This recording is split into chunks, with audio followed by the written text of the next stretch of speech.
Last class में मैं आपको इलास्टिसिटी ऑफ डिमांड के बारे में बता चुका हूँ। इसका थियोरटिकली की degree of elasticity of demand जो है 5 टाइप्स की होती है ना। Equals to 1, greater than 1, less than 1, 0 और इनफाइनाइट। आज मैं इसके न्यूमेरिकल करने के लिए आपको इसके क्या क्या फॉर्मूले यूज करने होते हैं वो मैं बता रहा हूँ। ईडी के फॉर्मूले, ईडी मतलब इलास्टिसिटी ऑफ डिमांड। देखो, ईडी का सबसे पहला फॉर्मूला है percentage change in quantity upon में परसेंटेज चेंज इन प्राइस। सबसे पहला फॉर्मूला ये है। एग्जाम्पल, अगर आपको क्वेश्चन में प्राइस और क्वांटिटी दे रखा है, ये दे रखा है कि प्राइस में 20% चेंज है, क्वांटिटी में 10%। कैसे? मतलब प्राइस 10% बढ़ गया, क्वांटिटी 20% गिर गई। प्राइस और क्वांटिटी में यही होता है ना। तो आपको ये भी चेंज दे रखा है, प्राइस का और क्वांटिटी का दे रखा है। तो परसेंटेज इन क्वांटिटी ऊपर यानी कि 20 ऊपर, परसेंटेज इन प्राइस 10 नीचे, आंसर आ गया 2। ठीक है। और अगर आपको उल्टा दे रखा है, ऐसा ये 2 दे रखा है, ये 1 दे रखा है, तो भी कोई प्रॉब्लम नहीं है। यहाँ पे अगर 10 आ गया, यहाँ पे 2 आ गया, आंसर आ गया 0.5। ईडी का आंसर 0.5। ठीक है। तो ये वाला सिंपल सा एक फॉर्मूला यूज होगा ईडी का। कई बार क्वेश्चन ऐसा आ जाता है कि आपको एक परसेंटेज चेंज इन क्वांटिटी नहीं दे रखा, कह रहे ईडी निकालो, मतलब परसेंटेज इन प्राइस दे दिया, इसका परसेंटेज चेंज नहीं दिया। अब क्या करोगे? मतलब प्राइस दे दिया जी 20% चेंज हुआ, और क्वांटिटी कह रहे हैं जी 10 से 8 हो गई। देखो, एक का तो परसेंटेज दे दिया, परसेंटेज इन प्राइस ये चाहिए था, मिल गया।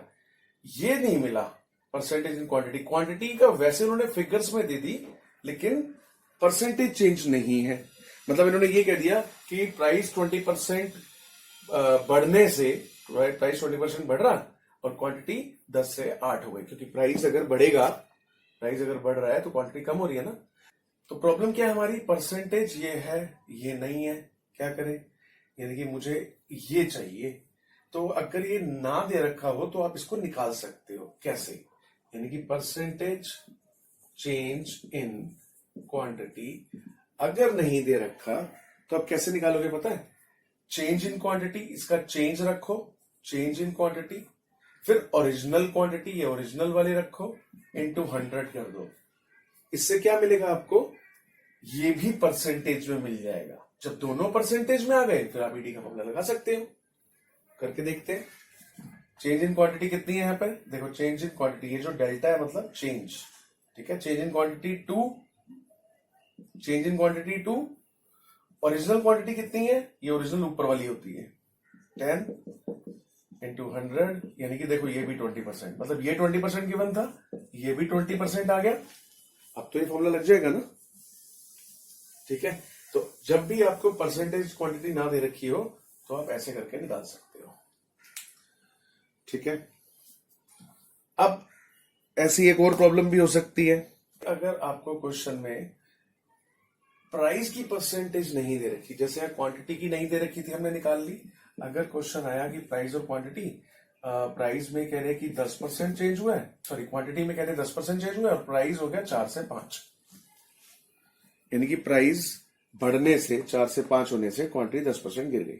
4 से 5 यानी कि मेन मोटिव हमारा क्या है कि दोनों की परसेंटेज चाहिए। अगर मुझे ईडी निकालना है तो ये ईडी ये दे रखा है ना, ये नहीं है इस बार, तो निकाल लेते हैं। यानी कि इसको ईडी में इसको परसेंटेज में कन्वर्ट करना ना मुझे। कैसे करेंगे परसेंटेज में कन्वर्ट? जैसे इसको किया था। ये नहीं है, देखो कैसे, परसेंटेज चेंज इन प्राइस, है ना। जो परसेंटेज में कन्वर्ट करना ना इस प्राइस को, डेल्टा पी अपॉन में पी इंटू 100। डेल्टा पी का मतलब पी का चेंज 1, ओरिजिनल पी 4 इंटू 100, 25%। देखो ये हमें मिल गया क्या? 25%। ये परसेंटेज ऑलरेडी था, ये परसेंटेज हमने कर लिया। रख दो यहाँ पर, ये 10 ऊपर, 2.5 नीचे, सॉरी 25 नीचे, 25 नीचे, और यहाँ गया 0.4 ईडी। ठीक है। तो यानी कि परसेंटेज इन प्राइस ना दे रखा हो तो आप ऐसे करके निकाल सकते हो। अच्छा, अब अगर क्वेश्चन ऐसा आ जाता है, प्राइस और क्वांटिटी ये 10 से 8 हो गया और ये 50 से 40 हो गया, ये क्वेश्चन आ गया। तो अब आप कहोगे सर क्या दिक्कत है, इसको भी परसेंटेज में कन्वर्ट कर लेंगे, इसको भी परसेंटेज में कन्वर्ट कर लेंगे, दोनों परसेंटेज हमें कन्वर्ट करना आता है। देखो क्वांटिटी को परसेंटेज में ऐसे, प्राइस को ऐसे कर लेंगे कन्वर्ट, दोनों को परसेंटेज में बना के ये फॉर्मूला लगा देंगे ईडी का। आप बिल्कुल ठीक कह रहे हो, आप ऐसा कर सकते हैं, लेकिन एक और शॉर्टकट मैं बता रहा हूं, ईडी का फॉर्मूला एक और शॉर्टकट देखो, delta Q delta P into P upon में क्यू।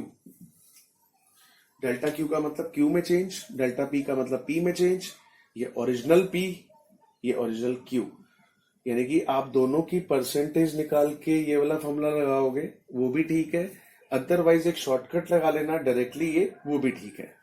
कैसे इसको सॉल्व कर लेते हैं, डेल्टा क्यू कितना है, डेल्टा क्यू, क्यू में चेंज 10 दिख रहा है, डेल्टा पी, पी में चेंज 2 दिख रहा है, original P 10, original Q 50, 2 5 5 10 10 10 1, answer is 1। तो ये ईडी का एक शॉर्टकट फॉर्मूला हो गया, जिसके अंदर हमें परसेंटेज नहीं निकालनी पड़ी, सीधा ही आंसर आ गया। इसके अंदर मैं आपको ये बताता हूं, ये जो फॉर्मूला निकला है, ये निकला कैसे है, इसका डेरिवेशन कैसे हुआ। देखो ईडी का ये फॉर्मूला तुम जानते ही हैं, percentage change in quantity upon में परसेंटेज चेंज इन प्राइस, ये तो बिल्कुल उसका प्राइमरी फॉर्मूला है ना। अब मैंने आपको कहा था अगर परसेंटेज चेंज इन क्वांटिटी ना दे रखा हो तो उसको निकालने का हमारे पास तरीका है। क्या तरीका है, डेल्टा क्यू अपॉन में क्यू इंटू 100 बताया था। अच्छा, अगर परसेंटेज चेंज इन प्राइस ना दे रखा हो तो उसको भी निकालने का एक तरीका हमारे पास, डेल्टा पी अपॉन में पी इंटू 100, 100 से 100 कट गया, आपके पास बचा डेल्टा क्यू अपॉन में क्यू डिवाइड बाई, डिवाइड हो रहा है ना, डेल्टा पी अपॉन में पी, डेल्टा क्यू अपॉन में क्यू, अगर यहाँ डिवाइड है इंटू करूंगा तो ये रेसिप्रोकल हो जाता है, पी अपॉन में डेल्टा पी। अब मैं इसको डेल्टा क्यू, ये इधर से कोई मतलब नहीं है, कोई प्रॉब्लम नहीं है, इधर उधर कर सकते हैं क्योंकि मल्टीप्लाई है, डेल्टा पी इधर कर दिया और पी और क्यू इधर हो गया। देखो यही तो फॉर्मूला बताया था मैंने अभी आपको। तो ये फॉर्मूला डिराइव कहां से हुआ है, इसी फॉर्मूले से तो ये डिराइव हुआ है, कोई नया फॉर्मूला थोड़े ना, बस उसी को हमने डिराइव करते करते यहां आ गए। तो ईडी के हमारे पास दो फॉर्मूले हैं एक्चुअली, ठीक है, या तो ये फॉर्मूला है परसेंटेज वाला या सीधा डेल्टा वाला, ठीक है। अब इसका मैं एक तो क्वेश्चंस करा देता हूं।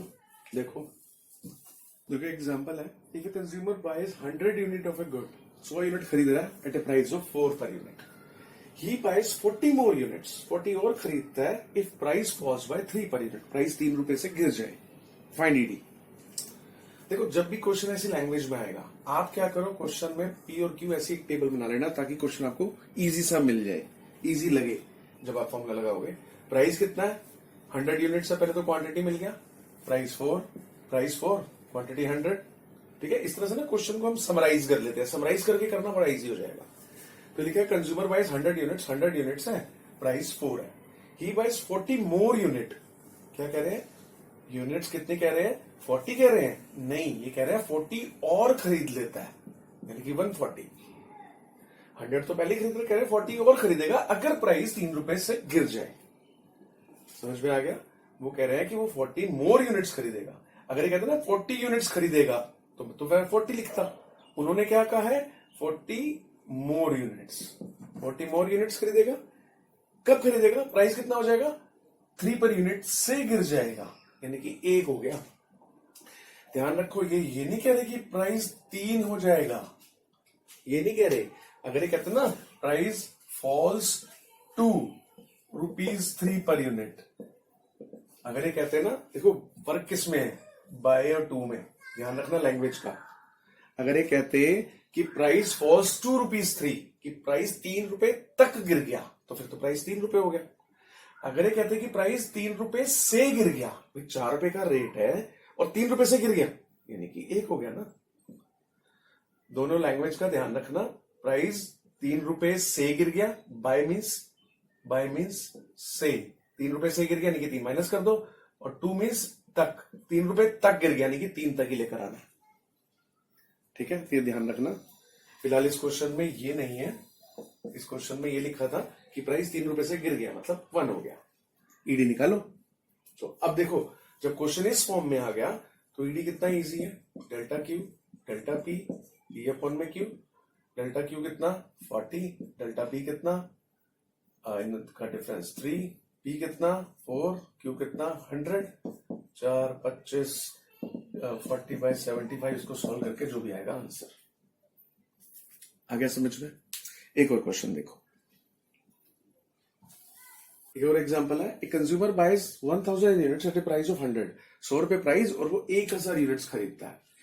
इफ प्राइस फॉल्स बाय 20%, अगर 20% प्राइस गिर जाता है, he raises his consumption by 250 units, उसका कंजम्पशन 250 यूनिट बढ़ जाता है। ईडी निकालो।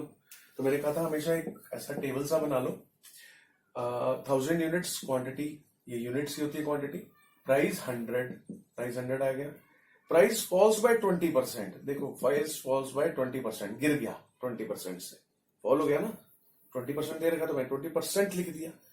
उसके कंजम्पशन 250 यूनिट से बढ़ गया, बाय 250 यूनिट से कंजम्पशन बढ़ गया, इसमें 250 ऐड करेंगे तो इतना हो गया, है ना। ईडी निकालो।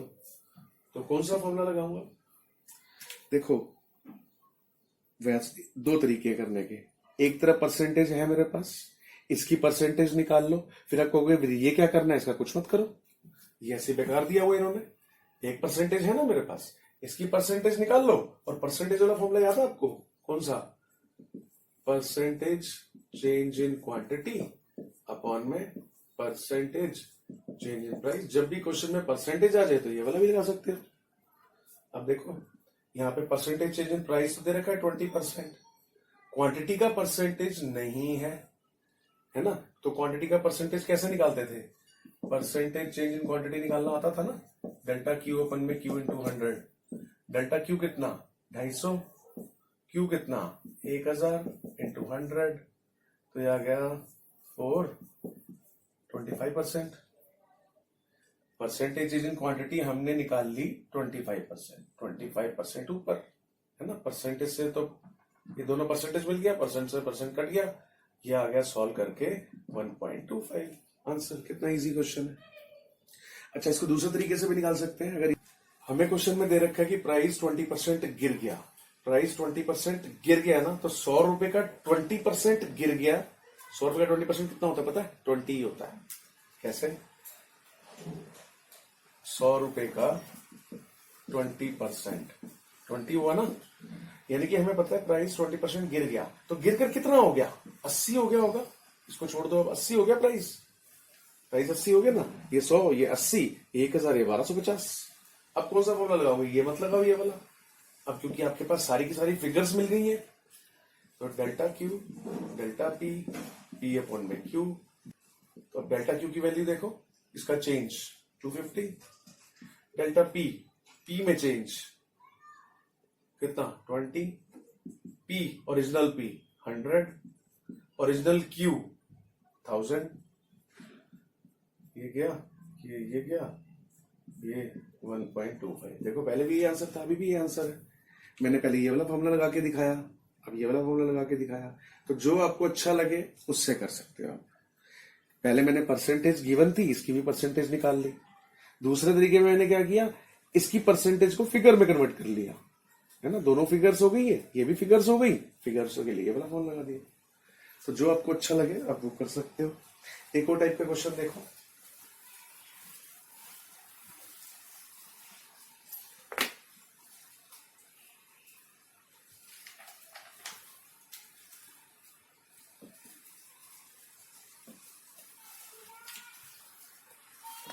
एक और एग्जांपल देखो। एक consumer buys 500 unit at a price of 5 per unit. एक कंज्यूमर है 500 यूनिट खरीदता है 5 रुपए का। If price falls to 3 per unit, price 3 रुपए से नहीं गिर गया, 3 रुपए तक गिर गया, 3 रुपए हो गया मतलब, ठीक है ना, 2 लिखा है। How much quantity he will buy, अब बताओ कितना बाय करेगा? ईडी 1.5। देखो ध्यान से, पहले वही पी और क्यू बना लेते हैं क्वेश्चन को इजी समझने के लिए। 500 यूनिट है और प्राइस 5 रुपए है। प्राइस 3 रुपए से नहीं गिर गया, ध्यान रखना, 3 रुपए तक, प्राइस 3 रुपए तक हो गया। अगर यहाँ बाय लिखा होता ना, फिर 3 रुपए से ही गिरा था, मैं 5 में से 3 से गिरा के यानी कि 2 आता, यहाँ 2 लिखा है इसलिए 3 रुपए तक। अभी कह रहे 3 रुपए तक गिर गया, how much quantity he will buy, बताओ कितना खरीदेगा, क्यों निकालना है। और इसके साथ साथ उन्होंने एक चीज एक्स्ट्रा हमें दे दी कि ईडी जो है -1.5 है। अब इसके अंदर हमें मतलब क्वांटिटी निकालनी है कि बताओ वो कितना खरीदेगा। 5 रुपए पे वो 500 खरीदता है, बताओ 3 रुपए पे कितना खरीदेगा, ये आपको बताना है। और ईडी 1.5 है। अब देखो इस क्वेश्चन को कैसे करना, वही तरीका, delta Q delta P, P अपन में क्यू, ये 1.5 है। अब आप कहोगे -1.5 है, आप माइनस का साइन इग्नोर कर सकते हो। अगर माइनस लगा भी है तो आप इससे इग्नोर कर सकते हो, क्योंकि ईडी खुद अपने आप में हमेशा नेगेटिव ही होती है।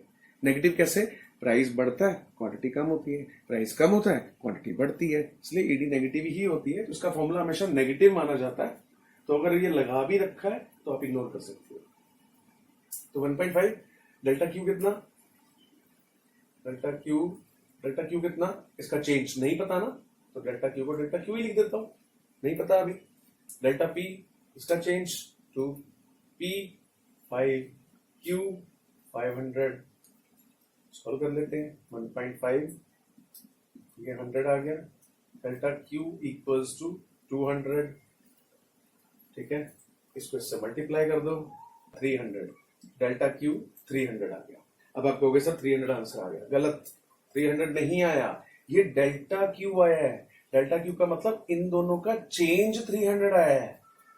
तो ये आंसर कितना होना चाहिए, हमें यहाँ पे क्यू नहीं आया, डेल्टा क्यू। ये बात ध्यान रखना, बहुत सारी मिस्टेक्स हो जाती है यहीं पे इसी चक्कर में कि फटाफट से निकाला डेल्टा क्यू, सर 300 आंसर आ गया। नहीं, ये डेल्टा क्यू है, यानी कि इन दोनों का चेंज है। डेल्टा का मतलब तो चेंज होता है, तो 300 चेंज करेंगे तो इसका मतलब 800। आप कहोगे आंसर सर फिर तो 800 आना चाहिए, 300 का चेंज होगा तो ठीक है, बिल्कुल 800 आना चाहिए। क्यों, 200 भी तो आ सकता है, यहाँ पे भी तो 300 का चेंज है, क्योंकि यहाँ पे तो ये बताया ना कि इन दोनों में चेंज, यानी कि इन दोनों में चेंज 300 का है। तो 300 का चेंज है तो भाई 200 भी हो सकता है, क्योंकि 300 का चेंज तो इसमें भी है और 300 का चेंज तो इसमें भी, 800 भी आंसर हो सकता है।